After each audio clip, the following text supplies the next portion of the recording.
Why do you say that, Father? You aren't afraid, are you? No, but I respect some of the superstitions of others. Often they are founded in fact.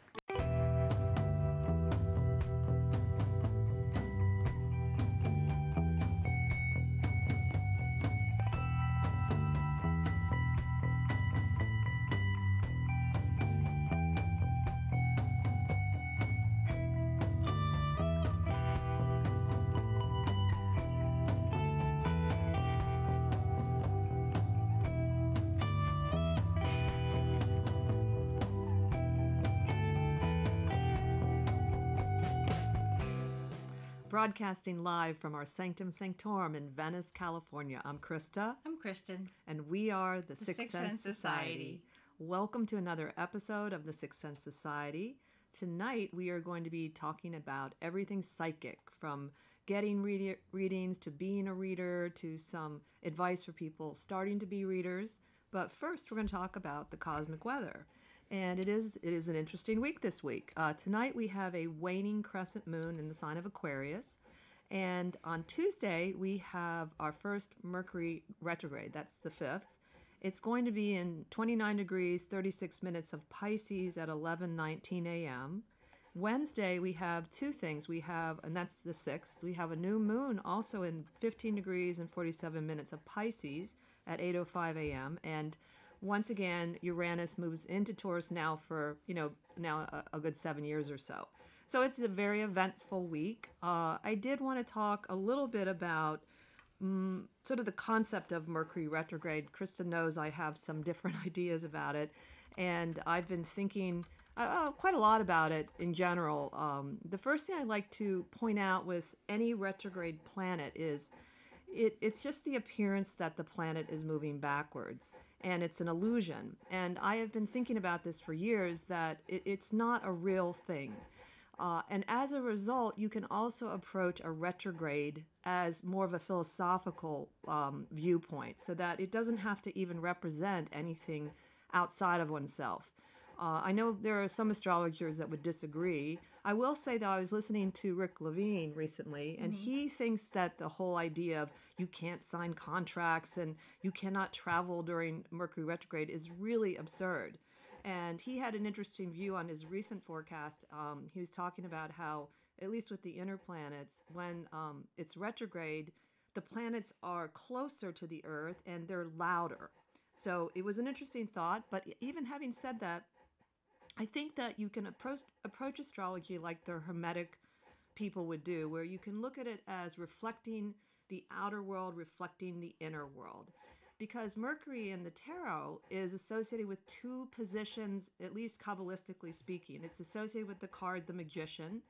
And the Magician is way up high in the Tree of Life. It's between Kether and the Aces and the Threes. So that's a very conceptual placement, and I think that in this position, Mercury represents part of thought and how thought processes work. And then it's also in the Eights, and that's where you see, in the Eights, you start to see things starting to materialize. And so one could say, well, this is going to be thought materialized. So that can mean communication and, the results of how you're thinking. So I think one way I would like to suggest we can approach the concept of Mercury retrograde, especially in Pisces, is looking at your thought processes and seeing if there's some things that, because Pisces is connected to the 12th house, that you might like to dissolve in terms of patterns of thinking. It's not comfortable in Pisces, but again, it doesn't mean it can't work. It doesn't necessarily feel at home in the sign of Pisces. But Pisces is very creative. It's associated with spirituality, mysticism, high arts, music, dance, fantasy, dreams. So it can be, I think, a very imaginative time. And so I thought that might be an interesting way to kind of go within and say, well, what are my thought processes? And also, I think just being creative will be interesting. I will say you can get a little foggy, because I kind of even felt that the other day. We were all at the bookstore and we felt this kind of fog coming in, and we were like, and it wasn't a real fog. And so the antidote to the Pisces is Virgo. not the antonym, the opposite. So what you can do during this time, if you happen to escape too much of reality, even in your thoughts, you can basically do something Virgo-ish, clean your drawers out, something very particular. So that would be one. I did that the other day, actually. So that was just the thought I wanted to put out about Mercury retrograde, not the sort of traditional view of it. And there's no right or wrong way, by the way, even with some of the astrology. It's really interesting because we are coming to the end of the lunar year. And in the spring equinox, which is coming up on the March 20th, we're going to be headed into the brand new astrological year, and it's going to be Aries. So kind of what you're saying about, and it's interesting, we have this retrograde in Pisces, which is the last sign, which is the completion, which is the end of the astrological year. And it's a good time to actually be reevaluating in general just the year itself. I always think it takes a little time into the new year to kind of get things a little bit rocking, because sometimes things do follow us from one year to the next. And Pisces can be a little bit of a foggy sign. It can be a little bit like, well, what choice do I make? I want to make these 10 goals this year, but realistically, you only know you can do 3 to completion. So this is a really great time with this retrograde here to actually just take a look at some things that you've been thinking about at the end of last year and through the beginning of this year, and may think about, is this kind of what I want to really focus on this year? And again, you can always alter it. It's never set in stone. Like as we're reevaluating, there's going to be more than one Mercury retrograde, and they're all going to be significant for different things. But I think it's very important that we're coming to the end of winter. Everything really is beginning to die off. Old cycles are ending, and the spring and the new cycle is beginning. And it's actually a beautiful time, but it can be a little bit foggy, a little bit like, that kind of energy where what do I choose and how do I ground myself in reality? And Pisces often, I love Pisces because they can be the dreamers. They are the philosophers. But sometimes the shadow side of that energy is just being a little bit, a little bit of that, stereotypical, we're Venice Beach people, but those typical stereo, Venice Beachy kind of feel. So it is important magic is beautiful, have magic in your lives, but also stay grounded and be realistic, because being realistic and being structured is how we make our dreams come true. Yeah, and the other thing I'll mention quickly is that all of Mercury in retrograde this year will be largely in water signs, I think, except for a little bit in Leo in the summer, but it's going to be a water sign. And there's also a misunderstanding, I think, of the water signs, more based on Kabbalah.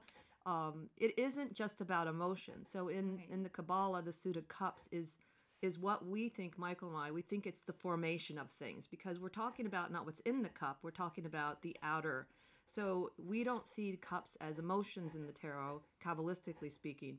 So again, that idea of formulating things, and dissolving things, like you're saying with Pisces, and formulating, something tangible, making it might be a good idea with Mercury retrograde in Pisces. So, and again, you can say you have these experiences that are like typical of Mercury retrograde, but remember, you bring consciousness to things, and I have a different experience a lot of times with Mercury retrograde than a lot of people, because I have a different consciousness about it. It's not right or wrong, but it's how you approach all of this metaphysical work. And then, did you have anything you wanted to add about any of the other astrological things before we go on? We have a new moon coming in. The Uranus is going into Taurus, so that's like a pretty big grand baton being tossed into a new era of things. And then we do have our new moon in Pisces as well. And they're happening all in 3 days of each other. So if you're watching this report today or sometime this week, you're in the middle of it now.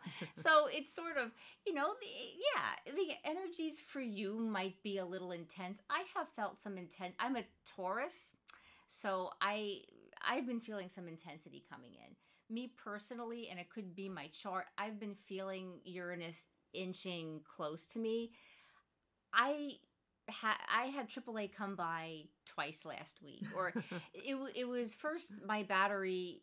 I just bought a used car, beautiful car, and the battery, I thought it was good, and it wasn't. So AAA came, and they said, all you need is a jump, and it wasn't just a jump. I drove the car for another, trip, and then I needed AAA to come back, and then they had to give me another battery, and then 5 days later, I left my lights on, which I haven't done probably in a decade.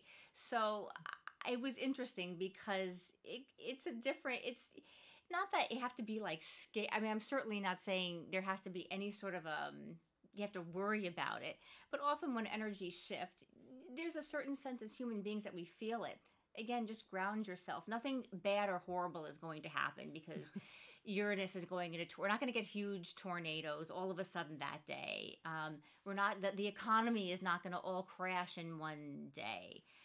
As a matter of fact, the last time Uranus was in Taurus, Roosevelt was president, and he did a lot with the New Deal. He did a lot for protecting people in the workplace. And all of those lots of things to do with the quality of our environment, of the economy and of workers. So there's a lot, and agriculture is going to be very affected very positively. We're probably going to go more towards biodynamic, how to create things in a way that isn't unnatural anymore. This stuff is, I think, all going to, and I do think that relationships are going to restructure, and we're going to find ourselves not staying in old kind of structures for old reasons. Cool. Yeah. I like that. So, Michael, did you want to talk about the upcoming shows before we get into the heart of the show tonight? Absolutely. We've got some really great shows coming up. I'm super excited about this month and looking forward to it for a bit. Next week, in particular, we have a Hollywood ghost hunter, Rick McCallum. And Rick is a really cool guy. We had a very entertaining hour-and-a-half chat on the phone. He's the stuntman in horror films, and he was a ghost hunter since long before it was popular on TV and stuff. And he's friends with all the ghost hunters on TV, Zach Bagans and all those guys. They all hang out together. So he's going to come in, and we're going to do an hour on ghosts and ghost hunting. And then afterwards, for our viewers, unfortunately, it'll be after the show, we're going to do a ghost hunt in our building, which we believe is haunted. So he's bringing some of his friends, and we're going to do that. We'll maybe try and shoot a little bit of video of it or something and share with you guys on our website. But we're kind of excited about that and looking forward to it and seeing where that all goes. And then the following week, we have a really great author on whose name is Mabel Rodriguez. And she's a local person here in the marina. And she's kind of a healer. She was a nurse. She's a life coach. And she went through some very difficult things. So she has thoughts about working through the dark side of life and really amazing stories. So we're going to be excited to have her on as well. I know Krista's been feverishly reading her book to prepare. So I think that she's an expert on it, hopefully, at this point. But I think that having a healer on is going to be fascinating. And she just has an amazing backstory. So I think you guys want to tune in for that. And then the following week, Justin from my Masonic Lodge is on, a fellow Mason, an officer of our lodge, and he is a hypnotist. So he's going to talk about hypnosis and hypnotism and some of his thoughts and experiments on that he's been doing. And so I think he'll be a very interesting character too. So, and then end of the month, we'll figure it out as we go. So hopefully that'll be it. Just wanted to mention to all our listeners out there that, it's great having you guys on YouTube, but if you can't join us on YouTube, you're in the car or something, that our show is now on podcast on Spotify and iTunes and Google Play. We kind of always forget to mention that. So you kind of want to put that out there for any of you who are not aware of that. And of course, you can get all the information on our website, sixthsensesociety.com. As well as information on upcoming shows and all that good stuff. So I'm going to turn it over to you guys, and I'll probably jump in a lot because this is one of my passions, and I'm sure I'll have some stories to tell and some things to share. And I'm really looking forward to tonight. We get a lot of questions as readers about how do I spot a fake and what should I do in this and that. So I think this will be a good show, and I'm looking forward to it. So let's get into it. All right. Well, first of all, I can speak for Michael and myself. We have been full-time professional readers for over 20 years. This is our living. We don't do it as a side job. And the only thing that gives us an advantage is we've done thousands of readings, at least combined 40,000 readings. And that gives you a lot of experiences with just working with people. Forget about the prediction and all that. You just get to meet all kinds of people, and that certainly helps you to see what issues come up. And the first thing I wanted to bring up as a reader, if you want to do readings for others, and I include hobbies, I mean, being a reader as a hobby professionally, I still think it should be seen as taken seriously. Like, you should approach it with the same thing like anything else, because it's an archetypal thing to go to the oracle, and you really affect people whether you mean to or not. So the first thing I would tell someone is to know thyself. It was one of the Delphic maxims inscribed in the forecourt of the Temple of Apollo at Delphi. And what I mean by that is you really spend time looking inside oneself to get to know who you are, your strengths, your weaknesses, your biases. This is going to really help you when you do readings, and also, of course, to work on yourself. But if I know my strengths, I can lean on them. If I know my biases, I can not let them interfere with the reading itself. So you can learn to be more objective about the reading. Now, you'd think that everybody is, but that's not true. There's a lot of times people's opinions come into a reading, which is a different thing from just giving the reading based on what the astrology says, what the tarot cards say. And then also knowing yourself, the more I know myself, the more I can relate to all kinds of people. You know, the more connected I am to who I am and I'm authentic, it's easier to sit down with a variety of personalities that, you know, you can get along with. So that would be my first piece of advice. Make sure you do know yourself. One fun way to test your biases, which I think I got this from Silver Ravenwolf's book, this is with the tarot anyway, you can take out your deck and you can look at all the cards that you absolutely adore and take them out, and all the cards that you're terrified of. Those are your biases. And then you can figure out what they are, but eventually you want to not have your favorite card or the one that you're mortified by, because that's something you need to work out for yourself. And it really works. Everyone has different cards they're like totally in love with, and some that, you know, they hate. I mean, a lot of readers love the High Priestess to begin with, I'm pretty sure. You know I did. So that's my piece of advice. What would you say? I think it's something that you really feel called to do. It's not something to kind of just... I feel like a lot of times very well-meaning kind of people that are on a spiritual path, they kind of feel that, well, this is something that I can do, and I can go read a book and I can learn all these meanings, and then I can use my intuition and then start a business right away. And I'm not saying if what's good and what's bad, but I think that it really feels, you have to feel like, oh my God, I can't not read the cards. I'm just so drawn to, one psychic that I knew, she's a esthetician, and she would be working on people's faces, and she would literally be getting messages from like the dead from them, to the point where one time she was working on someone's face, and the mother had just passed, and she said, I am so sorry, but I also, and she was not an outed psychic at that point. It was just something that she'd had, and she had another career, and she says, can I please give you some messages, because it's really coming out, like I can't avoid it. I really feel like I need to give these to you. She was very gentle, and the woman was like, oh yes, and that's when she kind of began her journey of kind of talking and even saying the word, I'm a medium or a psychic. So I feel like it has to be something that you really feel called, and there's like a passion. There's like, I really feel drawn to help people in this specific way, or I'm getting messages that have to be told, or you're looking at the cards and it's more than just fun for yourself in the evenings or every morning, or it's more than just something you like to do with your friends every now and then to help each other out. It really is something that you feel very called, almost. And I always associate callings with nuns, because I went to Catholic school, and which is another episode altogether. But I remember this one very lovely older nun just saying how her life really felt complete. We were doing an interview with all the Sisters of Mercy in my religion class, and she goes, I felt complete, and I never really felt complete, and I had a boy who was interested in me and he wanted to marry me, and then I just found myself spending the night at the convent, and I was with the other novitiate, I'm going to say the wrong novitiates, I believe, and I wasn't a novitiate, but I was there spending the night, and I felt complete. And I do feel like card reading and mediumship and all these, it really has to be something that really kind of is something that you really feel is part of who you are, not just something you're forcing. And it definitely, and I really do have a problem with people. Yeah, I have a problem with people that are just interested in spirituality and then feel like, well, I don't like my job, or I need some more money, and I'm really interested in spiritual, and they can have all the well-meaning in the world.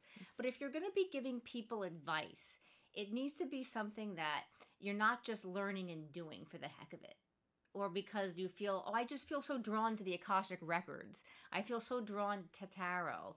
I feel it has to be something that you really are willing to share, and share with integrity, and share with neutrality. So that was a lot. That was good, though. No, I agree with that.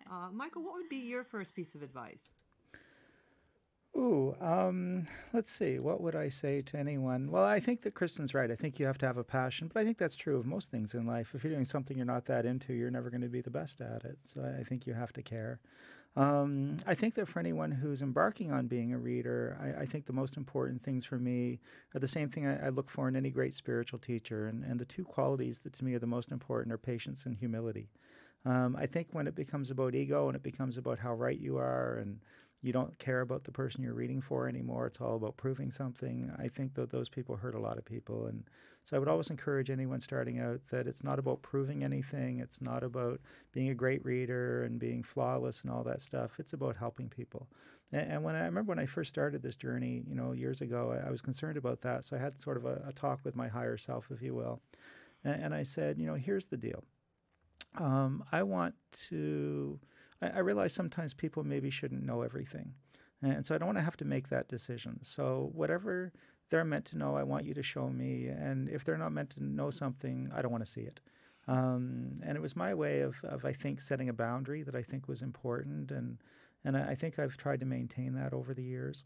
A couple of things I also tell people and when I give them a reading and they're brand new to it, and especially, I say, first of all, I think you have to be honest with people. I think if you're going to lie to them, how do you help them? So for me, I think honesty is important, and I think you should always be honest with people you read for and not just tell them something to make them happy.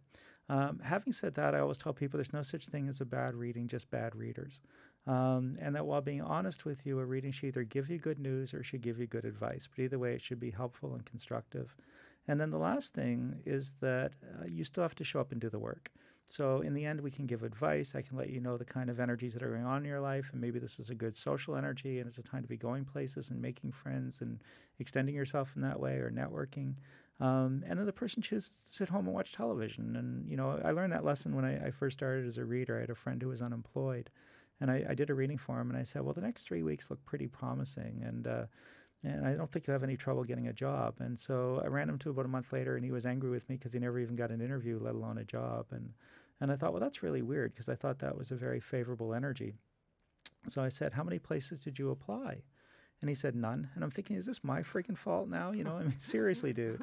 And had he even made a tiny bit of effort to help himself with that energy, I think he would have been successful. But in the end, he chose to, sit home and watch television for 3 weeks and expect a job to, I guess, fall out of the heavens or something. And it just never happened. So I think that those are the basic things. I think we'll talk hopefully about what's realistic in a reading and what to expect, and maybe how to spot some fakes that are out there. And unfortunately, there's still a lot of those people too. So let me kick it back to you guys, and, I'll jump in again, I think. Oh, that was great.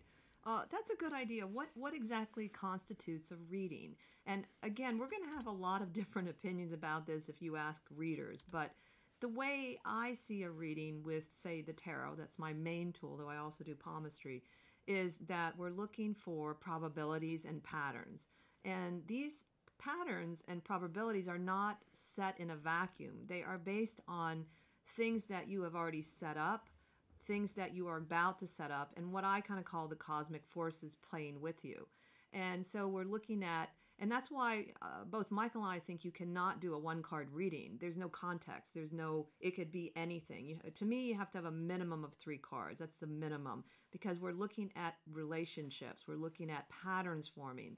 And so one of the things I think about what's realistic in a reading, well, okay, sometimes a person, including myself, I can get specific psychic things sometimes, hits and things like that. And yet I have found my own personal experience with psychicism is I can't control it. There are some readings, I don't know why I'll get something really specific, like a name of a town. And to me, it comes as a story, but then the person will say, well, that specific name of the town means this to me. So I think that it isn't so much about being like a psychic that knows all the specific things. It's about looking at energies and patterns that can play out in different ways as well. So I want to emphasize, because there can be variables about how something can play out. So that's one of the things I think that's realistic.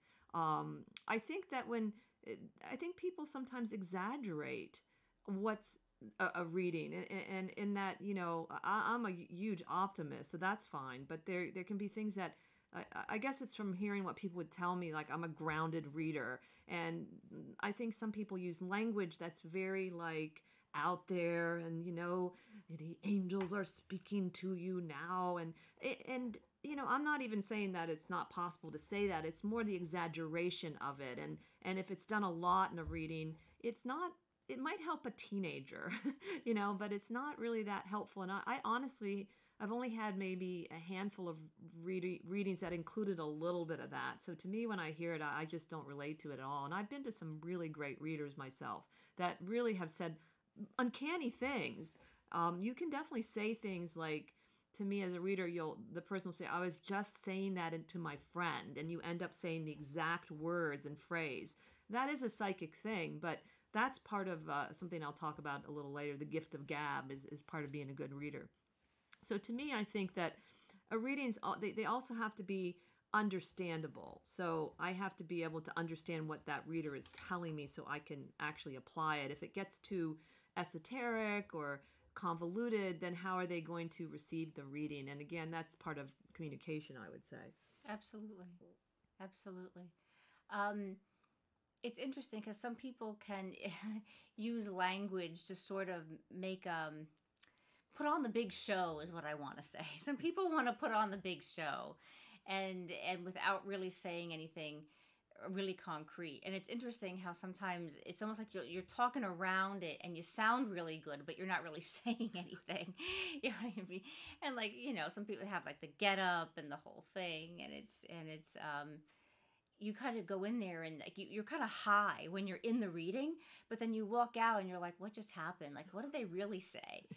But you were so thrilled when you were in it. And I think there can be a bit of this is a weird word, but a bit of a Svengali kind of like energy sometimes and it's really funny, but I think of some people that instead of putting on the big show, if you just would focus that energy into actually focusing on your medium and telling a clear message, then it would be more useful over time than kind of talking in circles around a person to kind of, and the Palladians this or the Archangel that, and and I actually do enjoy working with the angels, but I do feel like sometimes people, and I'm just going to call out Doreen Virtue, and I don't care if you don't like me, but like, a lot, I get sick and tired of readers that like look at the card and then read what Doreen Virtue wrote. Like, as we all know that her tarot cards are very specific, and I'm sorry, in my personal opinion, are watered down to be more like tools to play with, really more than to give like a serious reading with. And I am so sorry if I'm insulting you and you've had an intensely amazing reading with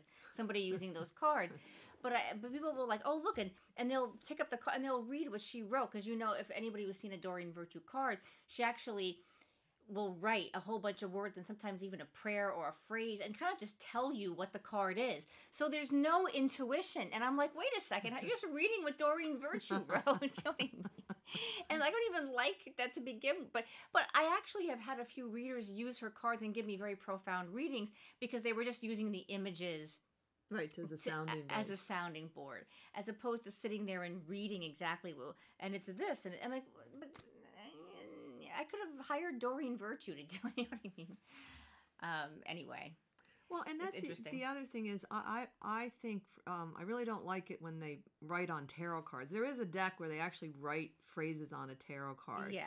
Because I believe people are way more capable of understanding the tarot imagery, and I feel like people are talking down to people. It's like they're spoon feeding everybody as opposed to like helping them it's helping us work with our intuition. Yeah. Look at the card. What do you think it means? It doesn't matter if you're wrong. What is wrong? Yeah. Well, and that's actually a very good point. One of the things I think is important if you want to do readings for other people, anyone, even if it's your friends, is not to be afraid of failing.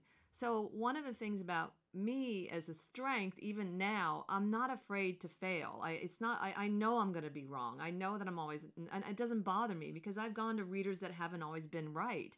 That's an unrealistic expectation. And people that say that, readers that say I'm 100% right, please stay away from them. They don't know that, first of all, because the ones that they were wrong with never came back.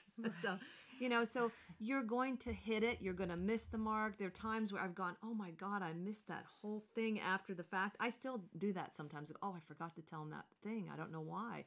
And then, but it's okay. It's part of the process, and you're gonna take risks. So as a person doing readings, you're only gonna grow by taking a risk. And that's how, for instance, Michael and I became good with timing. We took a lot of risks.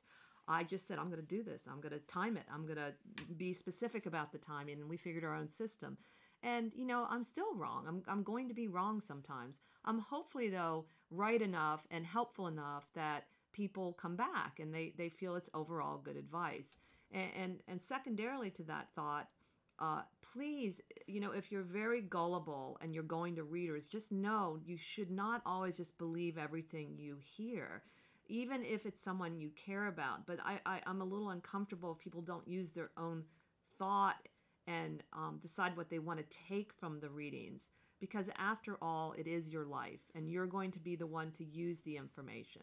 So it's very important that you realize you're co-creating with the reader and that it's just one viewpoint in a sense. Sometimes getting information can actually change things. Like if let's say you're going to a reader and they're seeing a certain pattern, and you're like, okay, that wasn't quite what I wanted to hear, but okay, I can be okay with that. Which is another thing, is you're not always gonna hear things you want to hear in a reading, and sometimes those things that you don't want to hear are accurate. And it's about if you're going to ask for the advice, then, or ask to know, then you're asking to know. And it's not, to get mad or upset or, if you don't want to know, then don't. I know a lot of people that won't go to readers because they admit, I don't want to know. Mm-hmm. So if you really don't pretend like you want to know and then don't want to know. But, it's about just trusting your own instincts, with readers. If something feels wrong, then it probably is. And, you gave it a shot. You do have to take risks to be better. You have to often kind of spin around the mark, I know for myself, when people ask questions that I'm not used to, for example, I've had several questions lately from people asking me if their love interest is into the same sex.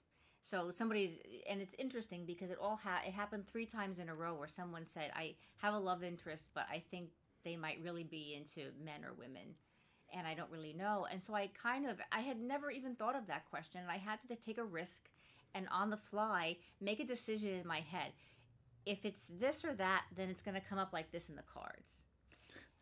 Got to tell you a funny story, Kristen, about, and I've gotten that question before too, to be honest. I think Krista probably has as well. But I'll tell you the funniest story. I was doing a reading this one day. This woman came along, got a reading, and she was from Eastern Europe somewhere. She had that thick Eastern European accent, and she looked like a grandmother. She was probably in her 60s, maybe well into her 60s.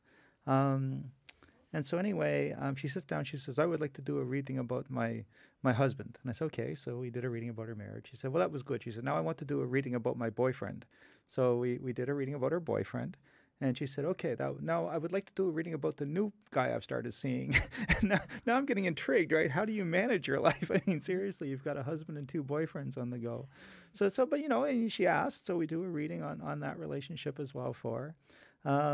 And then I said, well, is there anything else you would like to do? She said, well, I wasn't really going to ask, but maybe we should look at my lesbian relationship too. So she has a good life, whatever she's doing. And of course, logistically, I'm just wondering, how the heck do you juggle a life like that? But people will ask you strange things in a reading, and sometimes, and again, we don't judge. It was her life, and it's her thing. And one of the things I do with people too is quite often when I can do it is I like to do readings double blind, so I don't even know what I'm reading about. Because the nice part about that is then you're purely objective. You just go by the cards, and you can't sort of bring your own point of view into it, so to speak. And there are ways that we can structure readings so that we can do it double blind. And I think that's always a big advantage when you can do that. I think I wanted to also talk about when you're approaching a reading, that idea that Kristen mentioned about really wanting the reading. So I wish I could remember the exact quote, but Edgar Cayce in one of his trance sessions talks about approaching a reading, and he talks about being truly honest and open and sincere to want the reading. And one of the things I personally have experienced, because I have just by luck approached readings that way, I'm one of these people, I get good readings from almost everybody of every level, and I'm very easy to work with. And so when I came across that, it's because I really want the reader. I even when I know what I know, I still want someone that if I say I want a tarot card reading, I'm going to put aside all of my knowledge of tarot because I want to hear it from them, and I'm open to it. And that's where you're establishing that co-relationship. It doesn't mean you can't be skeptical or discerning. I did have to be a little more discerning, but I was very fortunate. I have good instincts about going to readers. That's one of the things I'm good at. But at the same time, that openness, you'll get a better reading, that expectation. Like, I really want to know, what's going on. I really want to understand it. And it helps the reader as well. But basically, it's coming down because you're opening that portal so that the reader, who I consider myself sort of a translator, and I'm just that in-between being that hopefully can be objective and read what's coming through. But it's really important, I think, for both the reader and the person getting the reading that you really, and it's okay if you don't want to know. I had a reading one time. We were in the middle of the reading, and this woman asked a question, and she says, I don't know if I really want to know it. We had the cards laid out. And then I said, well, we don't have to turn them over. And she goes, I don't want to know. No. So we didn't turn them funny. over. And I said, because I said, do you really want to? I said, and it was fine. I was cool with it. She was cool with it. I can't remember the question, but it was whatever that question, which says, no, never mind, she said. Right. No, because this is the thing, is that if you're going to take in the information, then you can't pretend like you didn't get the information. You know what I mean? It's like if you're going to take it in and listen to it, then you can't leave and say, well, maybe something else will happen or this or that. If you've absorbed it, if you've listened to it, then you do have to take the consequences of understanding it. Now, maybe that means that you're going to do things differently, or you have a new understanding, or you have to realize that something is not going to be quite as you wanted, or you might have to wait longer for that person, or whatever it is. But you can't just hear the information and then pretend. And you can't, well, that reader sucks. Because we all know that there's a difference between hearing information that you wished had come out differently and a bad reading. And I think that the lines can be blurred when you're hearing things you don't want to hear to say, well, the reading was bad. Another problem that you can fall into with this is getting multiple readings. Now, look, I love to get tarot card readings and have been in phases where I've gotten way too much. So I'm raising my hand if you're in the podcast. I'm raising my hand. I've done those things. There's nothing wrong with exploring the esoteric. But if you're going to do things like that, you're going to get confused. Because who's the better reader? The person that said the things you wanted to hear, or the person that didn't?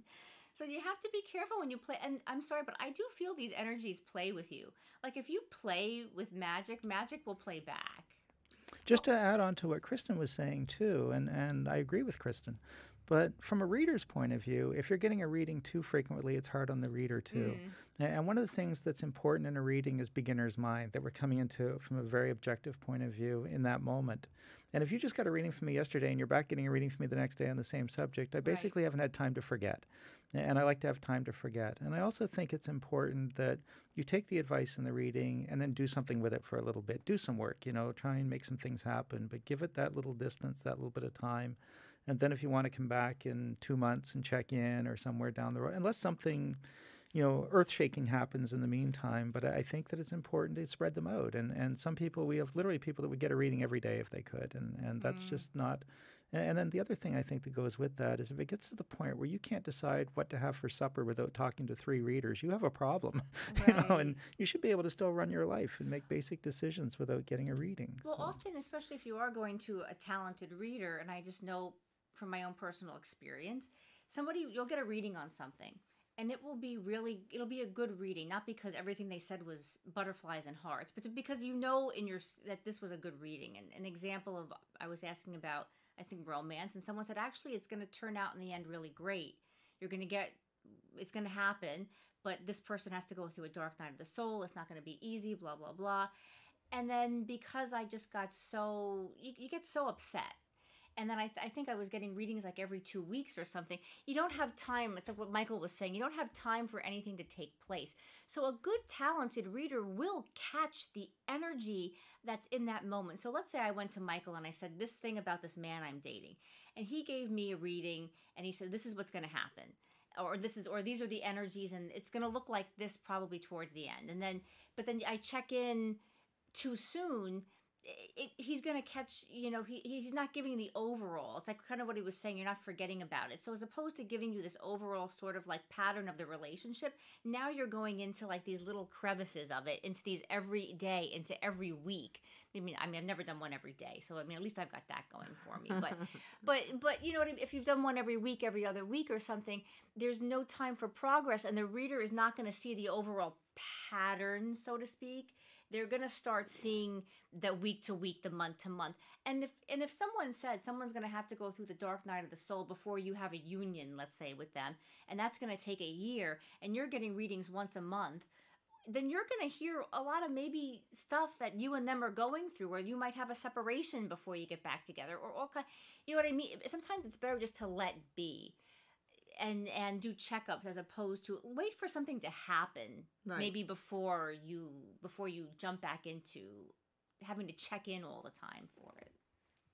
Another interesting idea or topic is what are taboo topics to predict? And probably one of the biggest ones is death. Is that and this is a question: is this a taboo topic? I think it's a contextual thing. So when I first started reading in Halifax, we were reading in a little mall, and I remember sitting with this young woman, and I thought for some reason, looking at the cards, that a very distant relative was going to die, and I just thought that would be okay to say, and because I didn't think it was that big a deal, and I don't even know why I even thought I'd say it.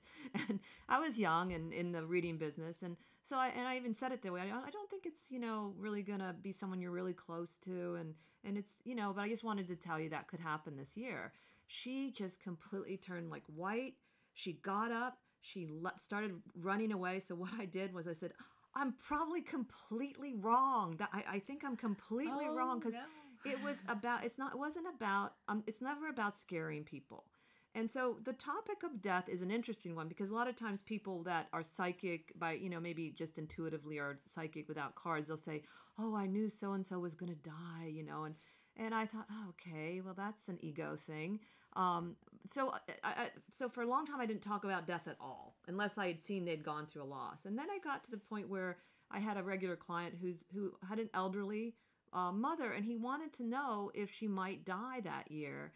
And I thought, well, that's a fair question. He's prepared. She's very, she's an invalid. She has dementia.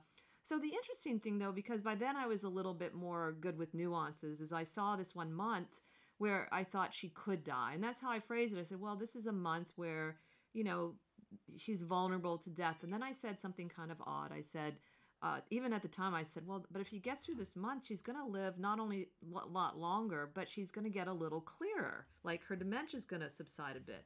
So I remember thinking like, well, that's really crazy, Krista. But I read the cards. Sure enough, that month, there was something where in her bed, the way she was laying on this bed, that was maybe caused some kind of infection. But because he was aware, he went every day to see her. Right. She made it through that month. And then she actually did get a little bit clearer. She started remembering who he was, and she lived like, I think, almost another year. Right. And with no major, she just kind of died peacefully at the end. And I remember thinking like, oh, so I can talk about the probable times that people, if they have illnesses, especially terminal ones, that they could die. And Right. that way they can either be prepared or perhaps even prolong in this case, because, in his case, he was taking such good care of her. I think he was Right. super attentive. So that's what I do now. I personally will not predict a death randomly because of how it affects people. Now, in my own personal life, if I thought something was going to happen to my husband, I would certainly say something to him, but that's different. If I feel, I've had a dream once where I thought this bus came really close to the curb and it was like a very realistic dream. And I said, Right. just be careful today. And it's probably nothing. And Michael said he was careful and there was a bus that kind of came near him. So I thought, okay, Okay. that was a little warning. Right. So, that's okay to do in your own life with the people you love. And so, I'm not sure, the answer to that, but it's a tricky topic.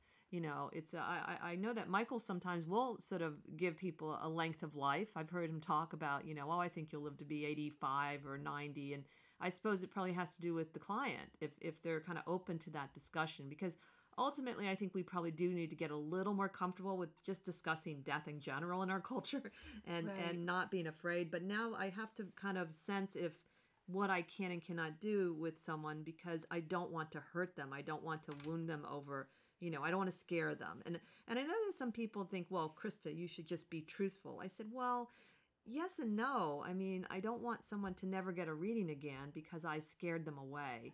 So I'm not one of these people that thinks you should say everything bluntly to people. I don't think that's helpful personally. I don't lie though. I'm not going to lie about something. Right. Oddly enough, the first big prediction I ever did, which was about a year and a half ago, and I was still just doing readings for friends and family, and it was my uncle. And most of the time, when you get the death card, it really isn't about a death. There's so many other things that the death card can mean. But because of the circumstance, and the person was diagnosed with cancer, but they were not. It wasn't supposed to be terminal, but it was whatever was around. And I can't remember the reading, but whatever was around the cards, I said, he might pass. I think he's going to pass. And my uncle was like, well, no, I just, he hasn't been that the doctor didn't say that. I go, well, I don't think he's ever going to come back to work. He goes, well, yeah, we were all preparing for that. But I said to my uncle, I said, I think either if he doesn't pass, he's never coming back, and you're going to get his job, and they're going to throw money at you and all this stuff. And he's like, no. And then like a couple of months later, he specifically called me and said he not only did he die, but he got a promotion, and they threw all this money at him because they needed him to take over. And it's just bizarre because the death card normally never. I even have a family member who's like, oh, what happens if my kid gets a death card? No, I don't want you to give him a reading because what if he gets the death card? And I'm like, if he gets a death card, I actually would be happy for him because it would mean a lot of good things. But anyway, it just was very bizarre that one of my first big kind of like predictions that made me feel like I could do that happened to be the death card, and it happened to be that. So that's interesting. Kind of brings me to another point. And there was my friend asked the other night, how do you spot a fake? Literalists, they take the cards so literally, and the cards are metaphors. They're not literal. So they don't really see that, like you were saying, death isn't necessarily death. That's not what it's about. And yet they'll just read that card, oh, it's death, and death becomes death. And it just is a very, very literal thing. Another thing that can help people if you're looking at possible readers that I think can help spot someone who's not legitimate, just exaggeration. You look at their bio and they do everything under the friggin' sun. I'm a palm reader, I'm an astrologer, I'm a tarot reader, I do past life regression, I do this, I do that. And it's like an encyclopedia of what you can do, any one of which would take decades to really be good at. So it's just this exaggeration. If something becomes popular, next thing you know, that's on their bio too. Yeah, I can do that as well, And so you just get that sense that they're exaggerating. And I think a really good reader that I've met, all the great ones, they do what they do. They don't exaggerate. They just, and usually they'll do a couple of things and they'll do it incredibly well as opposed to literally everything. And then please don't be afraid to ask the reader questions, especially if you do a little bit of research ahead of time. I'll tell you a funny story. We were at the Bodhi tree and there was a woman, a very gypsy-like woman that wanted to be a reader there, and she does numerology. And And I don't know a whole lot about numerology, but then Josh, my friend who's a numerologist, happened to come along and say, "Oh, Josh, guess what? This woman's a numerologist too." So he gets excited and he starts asking her all these questions. Well, do you do this and do you do that? Is your system based on? And she said, "Oh, gotta go now." She just gone. Right? So I thought, probably a fake, because she couldn't answer. She didn't know what the heck he was even talking about, and she was supposed to be a master numerologist. So please do a little research ahead of time and arm yourself with a little bit of knowledge. And as I said, if it seems too good to be true, just like everything else in life, it probably is. And then another thing, if you're getting a reading from person, is that they shouldn't be pumping you for all kinds of information and just feeding it back to you, that cold reading technique. And we've overheard readers definitely doing that. So there are tells, and we were at an event one time and there was a reader next to us, and it was a country club. It was a very well-to-do event. And she was basically giving everybody the exact same reading. And as they sat down, it was all about, "Oh, I see you traveling." I'm thinking, these are rich people. They travel. That's what they do. They can afford to go to the Caribbean for vacation. So I thought, yeah, whatever.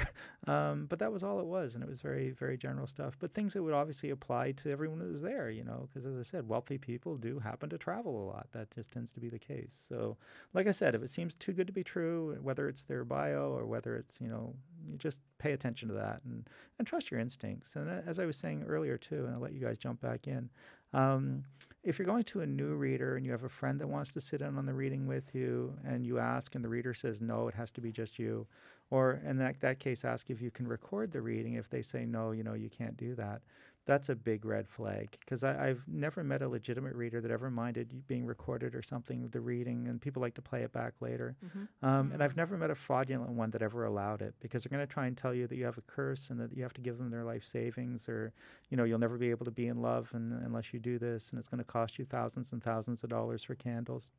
And the last thing they want you doing is going to the cops with a recording, because if you don't have it on record, then it's just my word against yours. It was a big misunderstanding. But if you can play the recording for the cop, then they're in trouble. So they'll never allow it. And I think that that's always a good sign. So even if you don't intend to record it, if it's a new reader, ask, "Do you mind if I record this reading?" And if they get all nervous, then I think, as I said, view that with caution.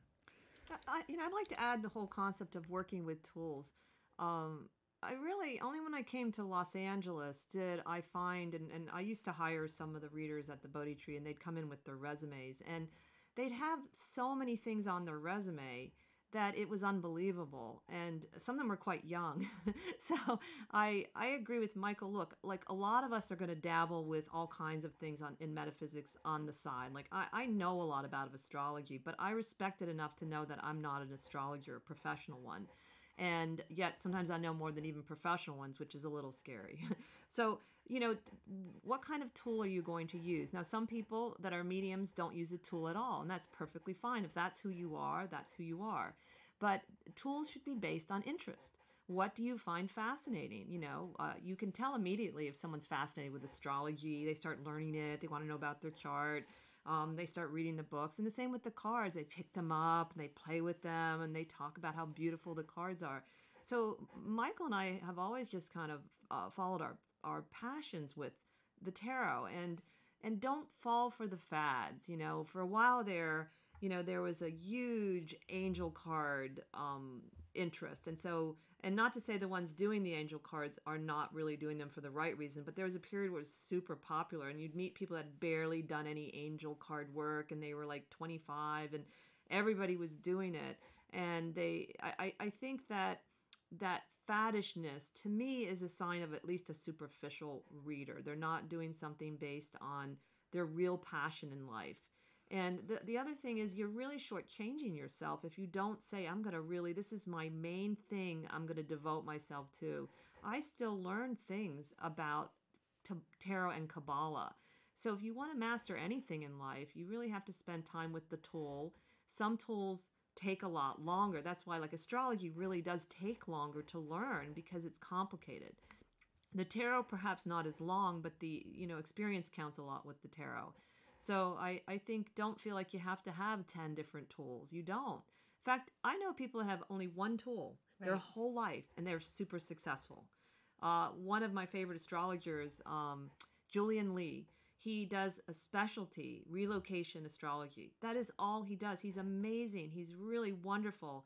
I mean, it's not even just that he does all astrology. He has his own thing he does, and he's made a not only a good living, but he's brilliant at it. Just really accurate and helpful. So that's his thing he's done for many, many, many years. So, but that's not to say you can't have one or two things. I think that's totally possible, especially because a lot of people start quite young. So you can pick up, after 5 years, you can say, well, I'm going to study this as well. And but at the same time, too, you don't have to, some of your interests, you don't have to bring them into your profession. Like you can be interested in handwriting analysis and say, I'm doing it for myself and maybe on my friends. And it might, support you in some way, but you don't have to do them all. You can dabble and just have fun with them and enjoy them too. Absolutely. Absolutely. Yeah. Yeah. I was inspired to just study more about the Akashic records, and but the Akashic records are very, very complicated, and I think it's one of those things that's on trend a little bit right now is the Akashic record, and I see a lot of people doing Akashic record readings and past life readings, and how to break a contract, and it's really because like the Akashic records are so vast that it's not just about past life completion or talking about your past life. I mean, it's part of the Akashic records. So it's to really kind of understand something, to really kind of go in depth with it. I mean, and I'm not saying that you can start to learn something and have and be doing readings, but it's about the experience. Just real quick, I know we only have a couple of minutes left. Let's end by everybody telling our favorite story as a reader, and the thing that I'll start. I'll never top this one, I don't think. Was a gentleman I did a reading for a few years ago, and it was the last thing he asked me about was travel, and I looked at his cards, and this was in the early fall, I think, late summer, early fall, and I said, well, everything looks good except for January, and I don't feel really good about January for some reason. And so off he went. And then the following spring, he called Krista, and I wasn't at home, and he talked to her on the phone, and he said, just so you know, he said, because of that reading, I decided to cancel all my travel plans in January. In January, every year I spend with my friends in Haiti, I would have been there for the earthquake, and the hotel I was stayed at was demolished. He said, I probably would have been killed. That reading saved my life. And so I thought, wow, that makes it all worthwhile, just that one thing alone. So how about you, Krista? Well, I don't know the exact details anymore, but I remember I did a reading for someone who's a friend now, and she was looking to find somebody, but I didn't know she had. I just looked at the card and says, oh, like in something like 3 weeks or something like, oh, you're just going to run into them. I just thought, it was like I thought it wasn't a big deal. Turns out she'd been looking to find this person for many years. Aww. And she did in the way it was kind of a random thing. And I think I'm glad I didn't know. I didn't guess that she, for some reason, it was a big deal that and this was before Facebook and things like that, where it's easier to track down. And she told me later, and I was amazed that it was in the cards. I mean, people think that being psychic on your own is more powerful than the cards, and I disagree. It can be if you're a very, very gifted psychic, but I will say I've gotten things that blow people away from having known the cards and studied Kabbalah, and it's not from only my intuition. That's why I think the tarot and Kabbalah they're underestimated in terms of their ability to reveal things. But that was one of my favorite stories. Very cool. Very cool. So I think we're getting closer. Yeah. Is there any last things you might like to add, Kristen? Well, I just want to let people know that if you feel bad after a reading, let it go. Because if you did get let's say you really did get a bad experience, because then there are a lot of frauds out there. If you feel violated, which I have I can think of 2 experiences where I actually felt violated after a reading. Oh, that's horrible. Because people were kind of they were just saying things that I wasn't even asking. Something that you can really do to wipe it off, go into meditation, go into a bath with some sea salt, was even like some of those like body scrubs that are made from like the dead sea salt. No, but you should never feel violated. It's always about being uplifted, about getting good advice. It should, even if it's something you don't want to hear, it should give you a new perspective. It should always feel productive and meaningful and magical. Great way to end it. I totally agree. And thank you all for watching. Please subscribe, like us, go to our webpage, sixthsensesociety.com. We look forward to seeing you next week and have a great week. Bye. Bye-bye.